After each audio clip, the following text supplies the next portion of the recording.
नमस्कार दोस्तों, Hindi news channel में एक बार फिर से आपका स्वागत है।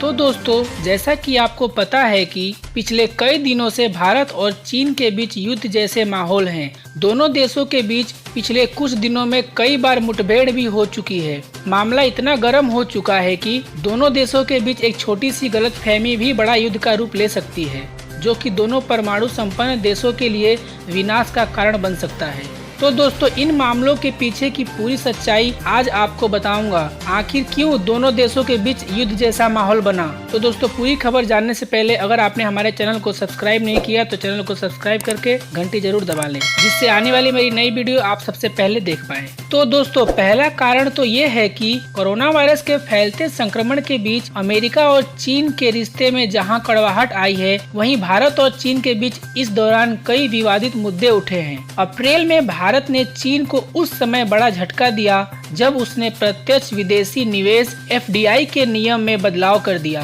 दरअसल कोविड-19 की वजह से खस्ता हाल हुई भारतीय कंपनियों को लेकर एक डर था कि चीन सस्ते में इन्हें टेक ओवर कर सकता है। महामारी के बीच जब चीन के एक बैंक ने एक भारतीय कंपनी में 1.01% हिस्सेदारी खरीदी तो इससे चिंता और बढ़ी। कांग्रेस नेता राहुल गांधी ने भी चिंता जाहिर करते हुए 12 अप्रैल को ट्वीट किया था। इसके कुछ दिन बाद ही भारत सरकार ने फैसला किया कि जो भी FDI आएगी वो ऑटोमेटिक रूट से नहीं आएगी, वो भारत सरकार की मंजूरी के बाद ही आएगी। भारत सरकार ने प्रत्यक्ष विदेशी निवेश के जो नए नियम बनाए हैं, उनके मुताबिक जिन देशों की जमीनी सरहदें भारत से मिलती है, अगर वो भारत के किसी कारोबार या कंपनी में निवेश करते हैं तो इसके लिए भारत सरकार की मंजूरी लेनी अनिवार्य होगी। पहले ये पाबंदी केवल भारत में निवेश करने वाले पाकिस्तान और बांग्लादेश के निवेशकों पर लागू होती थी। इस बदलाव पर चीन ने आपत्ति जताई थी और इसे निवेश के समान नियम के खिलाफ बताया था। तो दोस्तों, दूसरा कारण ये है कि पिछले कई महीनों से कोरोना वायरस की उत्पत्ति को लेकर अमेरिका और चीन में ठनी हुई थी। जब विश्व स्वास्थ्य संगठन WHO की वर्ल्ड हेल्थ असेंबली में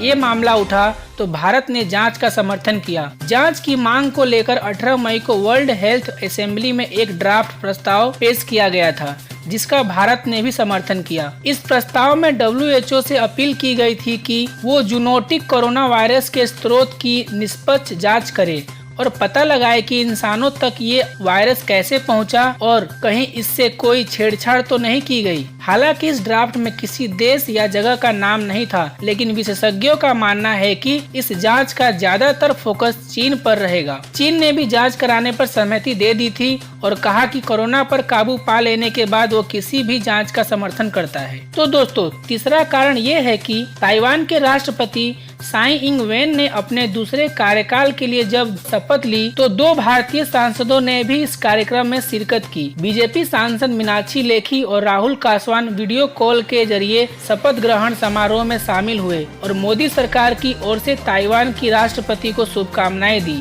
जानकार मानते हैं कि भारत की मोदी सरकार ने ऐसा करके चीन को कड़ा संदेश देने की कोशिश की है, क्योंकि चीन ताइवान को संप्रभु देश नहीं मानता, जबकि साई इंग वेन ताइवान को एक संप्रभु देश के तौर पर देखती हैं और उनका मानना है कि ताइवान वन चाइना का हिस्सा नहीं। चीन उनके इस रवैये को लेकर नाराज रहता है। चीन का मानना है कि ताइवान उसका क्षेत्र है और जरूरत पड़ने पर ताकत और जोर की मदद से उस पर कब्जा किया जा सकता है। तो भारत का चीन और ताइवान के यूं बीच में आना भी ये संदेश देता है कि भारत चीन से खुश नहीं है, क्योंकि भारत चाहता है कि चीन नेपाल जैसे देशों पर उसके मामले में अपना प्रभाव कम इस्तेमाल करे। तो दोस्तों, और चौथा कारण ये है कि चीन इस वक्त कोरोना के मामले में अंतर्राष्ट्रीय दबाव झेल रहा है और अमेरिका खास तौर पर दबाव डाल रहा है। अमेरिका जब दबाव डालता है तो उसके सहयोगी देश भी अपनी तरफ से कुछ न कुछ दबाव डालने की कोशिश करते हैं। जब सब मिलकर दबाव डालते हैं तभी फर्क पड़ता है। भारत अमेरिका का अहम रणनीतिक साझेदार है। ऐसे में एक वजह ये भी हो सकती है कि भारत अंतर्राष्ट्रीय स्तर पर एकजुटता के तौर पर ये दबाव बना रहा हो। इससे चीन हर तरफ से दबाव महसूस करेगा, चाहे ताइवान ताइवान का मामला हो या WHO का, हांगकांग के हालिया घटनाक्रम को लेकर भी चीन पर दबाव बढ़ता जा रहा है। तो दोस्तों, पांचवा और अंतिम कारण ये है कि भारत लद्दाख के पेंगोंग झील के इलाके में जो रास्ता और सड़क बना रहा है, उस क्षेत्र को चीन अपना मानता है और भारत पर आरोप लगा रहा है कि भारत अवैध तरीके से यहाँ निर्माण कार्य कर रहा है, जिसे लेकर दोनों देश के सेनाओं के बीच गर्मा गर्मी का माहौल बना हुआ है और कई बार मुठभेड़ भी हो चुके हैं। तो दोस्तों, आपको ये पांचों कारण कैसे लगे कमेंट बॉक्स में जरूर बताएं और वीडियो पसंद आया हो तो एक लाइक और शेयर जरूर करें।